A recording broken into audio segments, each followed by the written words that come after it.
All right. This week is the parable of the talents. Oop, I think it cut me off. Parable of the talents is this week. We're back to our normal structure. And yeah, also funny note. Usually when I'm doing this thing is the first time I see myself in like a mirror or camera all day. So I'm always a little surprised at what I look like. Anyway, so this week I've really been looking forward to this parable because I think it gives a great vision to what the Christian life can be and what God intended it to be. Meaning that, I think that a lot of us think of the Christian life as merely like moral behavior or correct thinking or something like that. Um, and not that that is untrue, but the parable of the talents helps us see that God wants to, he has created us to rule over the world with him, to be basically his co-regents. So in Romans 8, it talks about how we are co-heirs with Christ. And the question begs the question, heirs of what? Like if you're the heir to the throne, like you're gonna inherit the throne, but we are heirs to the earth, where God's kingdom will cover the whole earth when He returns. And I'm going to talk about that in my talk. So hopefully, I'll kind of like set that groundwork before you get into your small groups. I don't really expect you to explain that. Um, that's too much to ask. But what the parable of the talents is all about is, there's this parable where this ruler gives these three different servants responsibility, and they do what they will with that responsibility. And in the end, the two servants, whoever they are, who have taken that thing they've been given and make more of it, God is pleased with them. But one of them just buries it and does nothing with it, and God is not pleased with that person. And basically, the idea is like God has given you a lot of things. Maybe it's a skill, maybe it's a capacity to learn, maybe you're like musical, or you have some skill. Maybe did I say that? And like God has endowed that into you as a person, and what He wants for you to do with that is to advance His kingdom with that. Think about Adam and Eve. They're supposed to be fruitful and multiply, to fill the earth and subdue it. And in the same way, we are supposed to work the world around us. And this all will lead to one day, I'm going to talk about this in my talk, but in Revelation, it talks about how Eden is restored, yes, but that we are reigning in Eden forever. And this is Revelation 22. And this looks way back to Genesis 1 and 2, where that was always the intention. And so God is going to say, to the one who is faithful over little, I'll give little. To the one who's faithful over much, I'll give much. And here, the one who's unfaithful, that's going to be taken away from them and given to someone who is faithful. So let's talk about this a little bit. I've broken the parable down into a few sections. The first one, I just want you to consider, what are the places over which you have influence? This could be friends, or maybe you have some money, maybe you have a job. What are those things? And what do you think it will look like to honor God with those things, and the way you invest energy and time in those relationships or those things that you have? And then think about the flip. What does it look like to not do that? Like, what does it look like to be the one talent person? When I'm saying talent, I don't mean like a skill. I don't know if people still use this language. The NIV says bags of gold. The old language is talents. I always thought of it as like a coin, but that's probably not correct. So what has God given you? And, what would it look like to squander that and to use it well?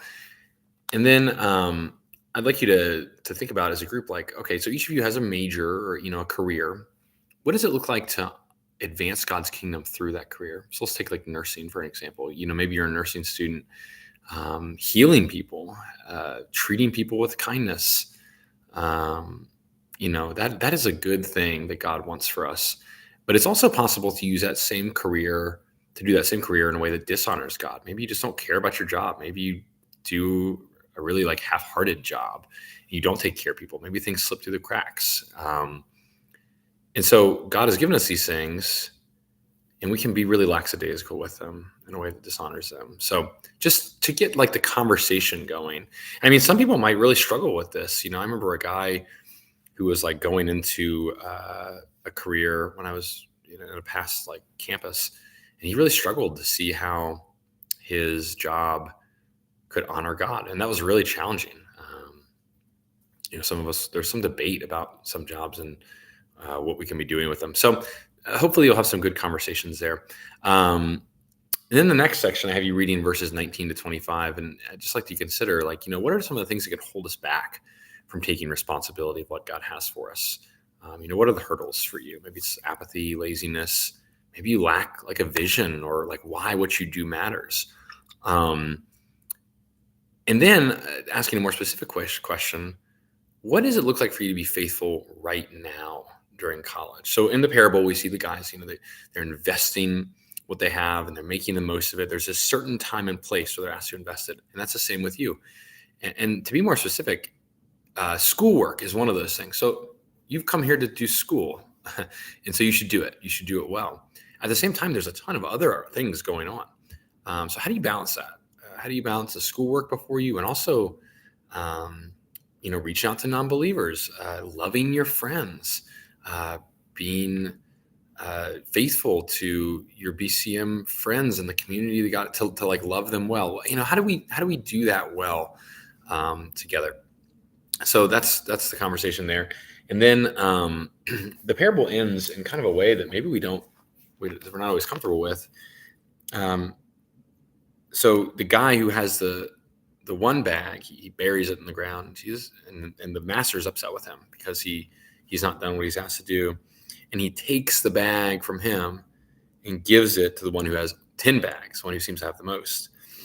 For whoever has been given more, let me get this right. Okay, for whoever has will be given more, and they will have an abundance. Whoever does not have, even what they have will be taken from them. And if you just take that out of the context of the parable, it sounds very unfair. And it's okay to wrestle with that and be like, I don't think this is fair. And then there's a verse about that person's going to be sent out into the darkness where they'll be weeping and gnashing of teeth. And you're like, man, this is super harsh. But the reality of the parable is that God has given everyone an opportunity to rule and reign with him forever. And it's up to that person whether they will do that or not.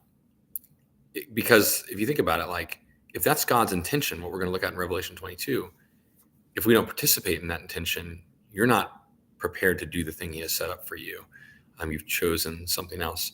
And so let's just like last week's parable, it ends with kind of a warning, not kind of a warning, a warning to say, you've been given something. What are you going to do with it? Now, that's the main parable. But I'm also, you'll see a little time permitting section in your notes. What I'm saying here is if you have time to look at this parable, you can, although be aware before you go on, read it before you go on, because it can be a can of worms. This parable can. I forget what it's called. Is it the dishonest manager or the shrewd manager? One of those. I can't remember which one what it's called.